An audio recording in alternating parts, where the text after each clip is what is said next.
الحمد لله نحمده ونستعينه ونستغفره ونؤمن به ونتوكل عليه ونعوذ بالله من شرور أنفسنا ومن سيئات أعمالنا من يهده الله فلا مضل له ومن يضلله فلا هادي له ونشهد أن لا إله إلا الله وحده لا شريك له ونشهد أن سيدنا ومولانا محمدا عبده ورسوله صلى الله عليه وسلم.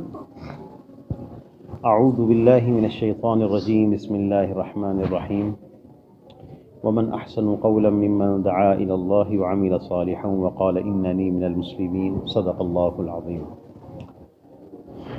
اللہ رب العزت نے آپ صلی اللہ علیہ وسلم کی امت کو ایک اعزاز اور شرف بخشا ہے، اور بہت بڑا اعزاز یہ ہے کہ کنتم خیر امت اخرجت للناس، تم بہترین امت ہو. اللہ تعالیٰ نے تمہیں انسانوں کی نفع رسانی کے لیے بھیجا ہے. اس امت کا اعزاز یہ ہے کہ تأمرون بالمعروف وتنہون عن المنکر، تم لوگ نیکی کی تلقین کرتے ہو اور برائی سے روکتے ہو. اب صلی اللہ علیہ وسلم نے اپنی امت کے فضائل بیان فرمائے ہیں، اس کے اعزازات بھی بیان فرمائے ہیں. جیسا کہ ایک روایت میں ہے کہ آپ صلی اللہ علیہ وسلم نے ارشاد فرمایا، میری امت کی مثال اور سابقہ امم کی مثال ایسے ہے جیسے ایک قوم کو صبح سے لے کے ظہر تک محنت پہ لگایا گیا اور مزدوری ایک قیرات اجر دی گئی، اجر کے طور پر ایک قیرات مزدوری دی گئی. اور ایک دوسری قوم کو لگایا گیا جو ظہر سے لے کے عصر تک انہوں نے کام کیا، ان کو بھی ایک قیرات اجر کے طور پر مزدوری دی گئی. پھر ایک قوم کو لگایا گیا، یعنی تمہیں امت محمدیہ صلی اللہ علیہ وسلم کو، عصر سے لے کے مغرب تک، اور ان کو جو اجر دیا گیا مزدوری کے طور پر وہ 2 قیرات اللہ نے عطا فرمائے. تو سابقہ امم میں سے کسی نے کہا کہ اے اللہ، ہماری محنت زیادہ ہے اور اجر تھوڑا ہے، ان کی محنت کم ہے اور اجر زیادہ ہے.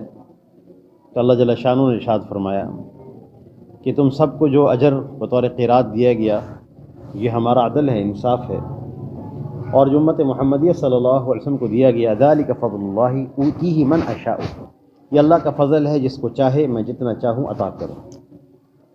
تو اللہ تعالیٰ نے اس امت کو بڑے اعزازات سے نوازا ہے. اس اعزازات میں سے سب سے بڑا اعزاز اس امت کو انبیاء علیہ السلام والی محنت عطا کی گئی، دعوت والی محنت عطا کی گئی. اللہ تعالیٰ نے یہ مقام بھی عطا فرمایا اور اس کی تربیت بھی فرمائی. امت دعوت کی محنت کیسے کرے؟ کبھی ماحول مخالف ہوگا، کبھی لوگ بات ماننے کے لیے تیار نہیں ہوں گے. یہ امت دعوت کا کام کیسے کرے؟ اپنے بچوں پر کس طرح محنت کریں، اپنے اقربا پر کیسے کام کریں، اپنے تعلق والوں میں محنت کیسے کریں، جب کہ ہم اب ایک فتنے کے دور میں داخل ہو گئے ہیں. ایسا فتنہ کہ جس میں تھوڑی دیر میں بندے کا ایمان ضائع ہو جاتا ہے، تھوڑے وقت میں. پہلے سنا کرتے تھے نبی صلی اللہ علیہ وسلم کا ایک ارشاد ہے، چونکہ آپ نے قیامت تک آنے والے تمام فتن کی اطلاع دی ہے، اور اللہ جل شانہ نے آپ صلی اللہ علیہ وسلم کو بذریعہ وحی اس کی خبر دی تھی. آپ نے ارشاد فرمایا کہ قرب قیامت میں ایسا ہوگا کہ صبح کے وقت لوگ مؤمن ہوں گے، شام کو کافر ہو جائیں گے، شام کو مؤمن ہوں گے، صبح کے وقت کافر ہو جائیں گے.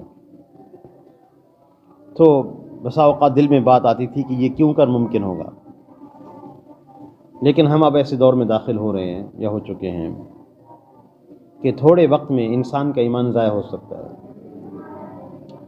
بلکہ توہین مذہب اور مقدس شخصیات کی توہین کے واقعات میں بہت زیادہ اضافہ ہوا ہے، اور وہ اضافہ کسی مخصوص طبقے کی طرف سے نہیں ہے، بلکہ عام طور پر جو دیندار طبقہ سمجھا جاتا ہے ان کی طرف سے مقدس شخصیات کی توہین کا مسئلہ پیش آ رہا ہے.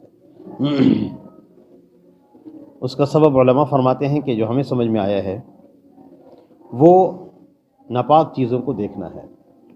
جب آدمی مستقل ناپاک چیزوں کو دیکھتا رہے تو اس پر اللہ تعالیٰ کی لعنت برس جاتی ہے۔ آدمی سمجھتا ہے کہ میں بعد میں توبہ کر لوں گا، پھر دیکھ لیتے ہیں، پھر توبہ کر لیں گے، پھر دیکھ لیتے ہیں، لیکن اس کا اثر انسان کے اوپر یہ ظاہر ہوتا ہے کہ اس شخص سے مقدس شخصیات کی توہین ہو جاتی ہے، یہ اللہ تعالیٰ کی طرف سے لعنت ہوتی ہے۔ آپ صلی اللہ علیہ وسلم کے بارے میں تو یہاں تک حکم ہے، یا ایھا الذین آمنوا لا ترفعوا اصواتکم فوق صوت النبی، اے ایمان والو اپنے نبی کے سامنے آواز کو بلند نہ کرو، یہ ان کی شان ہے، وگرنہ تمہارے اعمال ضائع کر دیے جائیں گے۔ تو ایک ادنا سا کلمہ اگر نکلے زبان سے تمام اعمال محبوط ہو جاتے ہیں۔ اس لیے آپ صلی اللہ علیہ وسلم کے ایک ارشاد ہے، آپ نے فرمایا احفظ لسانک، اپنی زبان کی حفاظت کرو، اس لیے کہ بندہ بسا اوقات زبان سے ایک ایسی بات نکالتا ہے، ایک کلمہ جس کے بارے میں اس کے دل میں کوئی اس کی اہمیت نہیں ہوتی، لیکن وہ کلمہ ایسا ہوتا ہے کہ اللہ اس سے راضی ہو جاتے ہیں۔ جب کل قیامت کے دن اللہ سے ملاقات کرے گا تو اللہ اس سے راضی ہوں گے، ایک کلمہ کی وجہ سے، ایک بات کی وجہ سے۔ اور بسا اوقات اس کی زبان سے کلمہ ایک ایسا نکلتا ہے، ایک بات، کہ اللہ تعالیٰ اس سے ہمیشہ کے لیے ناراض ہو جاتے ہیں اس سے، اور اس آدمی کو احساس نہیں ہوتا، اس کو اس کلمہ کا، اس بات کا بھی احساس نہیں ہوتا کہ میں نے زبان سے کیا کہہ دیا ہے۔ لیکن جب کل قیامت کے دن اللہ سے میدان حشر میں ملاقات کرے گا، اللہ اس سے ناراض ہوں گے، غضب میں ہوں گے، نہ واپسی کا راستہ ہے، نہ توبہ کا راستہ ہے، نہ رجوع کا راستہ ہے۔ اس لیے اس پرفتن ماحول کے اندر ہم اپنی حفاظت کیسے کریں، اپنے بچوں کی حفاظت کیسے کریں، ہم اپنے اقربا کے اندر، اپنے تعلق والوں میں محنت کیسے کریں۔ اللہ تعالیٰ نے ہمیں تمام فتنوں سے حفاظت کے لیے ایک راستہ عطا فرمایا ہے، وہ دعوت والی محنت ہے۔ دعوت والی محنت، دعوت کے ساتھ اللہ کی مدد ہوتی ہے۔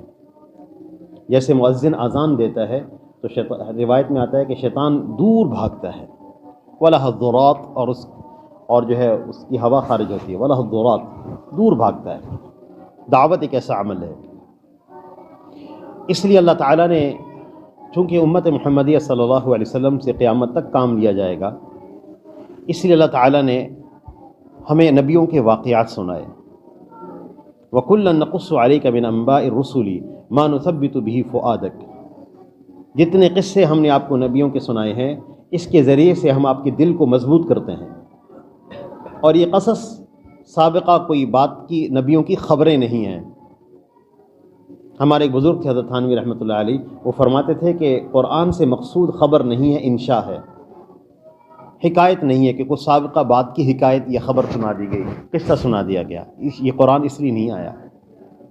قرآن کی ہر آیت میں انشاء ہے، ہر آیت کا تعلق میری ذات سے ہے، اور میرے آج کے ماحول سے ہے، اور میرے آج کے تمام حالات کا حل اس میں موجود ہے۔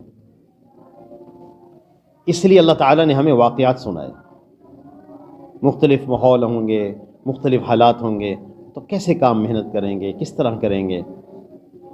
حضرت نوح علیہ السلام کا قصہ سورۃ النوح میں بیان کیا گیا ہے، جو انہوں نے اپنی قوم کو دعوت دی ہے۔ علماء فرماتے ہیں کہ انبیاء علیہ السلام اپنی امت کی نفسیات سے سب سے زیادہ واقف ہوتے ہیں۔ لوگوں کی نفسیات کیا ہیں، ان کے مزاج کیا ہیں، انبیاء علیہ السلام سب سے زیادہ واقف ہوتے ہیں، یہ علم ان کو دیا جاتا ہے۔ اس لیے قرآن پاک میں ہے، ادعو الی سبیل ربک بالحکمہ، اے نبی صلی اللہ علیہ وسلم کو حکم ہے، ادعو مطلق ہے، ادعو مطلق ہے، اس کے ساتھ کوئی قید نہیں ہے، دعوت دیجیے، کس طرح، کوئی قید نہیں ہے۔ ادعو الی سبیل ربک، اپنے رب کے راستے کی طرف دعوت دے، لیکن بالحکمہ، حکمت کے ساتھ دینی ہوگی۔ حکمت یعنی مقتضائے حال کی مناسبت، مخاطب کی رعایت۔ حکمت میں کوئی بات متعین نہیں کہی جا سکتی، کوئی متعین تشریح نہیں کی جا سکتی۔ آپ صلی اللہ علیہ وسلم کی جو دعوت ہے، آپ کی دعوت مختلف ماحول میں مختلف ہے۔ آپ نے ایک ہی دفعہ یہ دعوت دی ہے، اور وہ صنادید قریش کو دی ہے، کسی کو یہ دعوت نہیں دی آپ صلی اللہ علیہ وسلم نے، اور وہ صنادید قریش کو دی ہے، قریش کے سرداران کو۔ آپ صلی اللہ علیہ وسلم نے ارشاد فرمایا میں ایک ایسا کلمہ جانتا ہوں اگر یہ لوگ پڑھ لیں تو سارا عرب ان کا مطیع ہو جائے گا اور سارا عجم ان کو جزیہ دے گا۔ اچھا، یہ دعوت آپ صلی اللہ علیہ وسلم نے انہی الفاظ کے ساتھ کسی کو نہیں دی، صرف صنادید قریش کو دی، قریش کے سرداران کو دی ہے، کیونکہ ان کے دل میں خواہش تھی کہ ہمیں سرداری ملے۔ آپ نے فرمایا کلمہ میں جانتا ہوں اگر آپ لوگ پڑھ لو تو اللہ تعالیٰ سرداری عطا فرما دیں گے۔ وہ کہنے لگے، ابو جہل کہنے لگا ایک کلمہ چھوڑ، ہم تو 10 کلمہ پڑھنے کے 10 ایسے کلمات پڑھنے کے لیے تیار ہیں۔ آپ نے فرمایا وہ کلمہ ہے لا الہ الا اللہ محمد رسول اللہ۔ اتنا کہنے ہی تھا تو وانطلق الملأ منهم ان امشوا واصبروا على آلهتكم ان هذا لشيء يراد۔ کہنے لگے چلو چلو، دامن جھاڑتے کھڑے ہو گئے، چلو چلو اپنی الہوں پر، اپنے خداؤں پر جمے رہو۔ یہ جو کلمہ کہہ رہے ہیں، جس کی دعوت یہ دے رہے ہیں، اس کے پیچھے کوئی مقصد ہے۔ لشیء ان هذا لشیء یراد، اس پیچھے کوئی مقصد ہے، کوئی چیز چاہتے ہیں یہ۔ اس لیے انبیاء علیہ السلام کی دعوت میں تعلیم ہے، دروس ہے۔ حضرت نوح علیہ السلام نے 950 سال محنت فرمائی۔ علماء فرماتے ہیں یہ بہت بڑا صبر ہے۔ اللہ جل شانہ نے ان کے صبر کو بیان فرمایا، 950 سال محنت کی ہے۔ وَلَقَدْ أَرْسَلْنَا نُوحًا إِلَىٰ قَوْمِهِ فَلَبِثَ فِيهِمْ أَلْفَ سَنَةٍ إِلَّا 50 عاما، 950 سال۔ اور کس طرح محنت فرمائی، ان کی ساری باتوں کو اللہ نے نقل کیا ہے، اور یہ باتیں اس زمانے کے لیے نہیں ہیں، قیامت تک آنے والے تمام حالات میں اس میں استنباط ہوگا، سیکھنا ہوگا۔ اللہ تعالیٰ نے دروس رکھ دیے قیامت تک کے لیے اس میں، کیونکہ قرآن پاک قیامت تک کے لیے نازل ہوا ہے۔ تو انہوں نے اللہ جل شانہ سے مناجات کی ہیں، دعائیں کی ہیں، اس دعاؤں میں انہوں نے تذکرہ کیا اپنی محنت کا۔ قال رب انی دعوت قومی لیلا ونہارا، کہنے لگے میرے رب میں نے اپنی قوم کو دن اور رات دعوت دی ہے۔ فلم یزدہم دعائی الا فرارا، میری دعوت سے صرف ان میں تنفر ہی بڑھا ہے، جب بھی دعوت دیتا ہوں نفرت میں اضافہ ہو جاتا ہے۔ وَإِنِّي كُلَّمَا دَعَوْتُهُمْ لِتَغْفِرَ لَهُمْ، اور جب بھی میں ان کو دعوت دیتا تھا میں ان سے کہتا تھا تم اسلام قبول کر لو، اللہ تمہاری، آپ ان کی مغفرت کر دیں گے، تو جعلوا اصابعهم فی آذانہم، کانوں میں انگلیاں ڈال لیتے تھے، واستغشوا ثیابہم، کپڑے منہ پہ ڈال لیتے تھے، واصروا، اڑے رہے، واستکبروا استکبارا، خوب تکبر کیا، اڑے رہے۔ ثم انی دعوتہم جہارا، پھر میں نے پکار پکار کے بھی دعوت دی ہے، یہ ان کا انداز تھا۔ ثم انی اعلنت لهم واسررت لهم اسرارا، میں نے علی الاعلان بھی ان کو دعوت دی، چپکے چپکے سے بھی دعوت دی، آہستہ بھی بات کی، کان میں بھی کہی، علی الاعلان بھی کہی، پکار کے بھی کہی، دن میں بھی کہی، رات میں بھی کہی، کوئی وقت نہیں چھوڑا، کوئی ماحول نہیں چھوڑا۔ اور میں نے ان سے یوں کہا فَقُلْتُ اسْتَغْفِرُوا رَبَّكُمْ، علماء فرماتے ہیں کہ دعوت میں اللہ کی رحمت کی امید دلائی جاتی ہے۔ فَقُلْتُ اسْتَغْفِرُوا رَبَّكُمْ، میں نے ان سے یہ کہا اپنے رب سے معافی مانگو، إِنَّهُ كَانَ غَفَّارًا، وہ بڑا بخشنے والا ہے، بڑا بخشنے والا ہے۔